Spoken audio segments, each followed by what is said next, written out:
Tapos natin mapalitan ng compressor. Bagong compressor na to. Bagong capacitor. Yan. No? Nahinang na rin natin yung dito banda. Yan. Putol yan dito. Tapos dinugtungan lang natin ng bagong copper tube. Tapos flare lang ulit natin. So yun lang.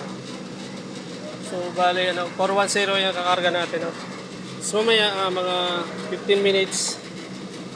Pagka 15 minutes na vacuum na natin, so kakarga na natin siya ng 410E. So ayan. So kapag nag-vacuum tayo, dapat magiging negative 30 siya. Negative 30 phase siya. Ayan. So ayan. Nakikita niyo. So ayan, negative 30 pero maghihintay pa rin tayo ng 5 minutes. So ayan, kuha natin ang temperature, no? Kung ilan na. So yun ang na-reading natin is 9.4 degrees. Ayan o. So yan o, malamig na siya.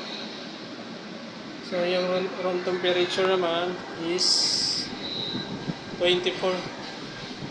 So bababa pa yan.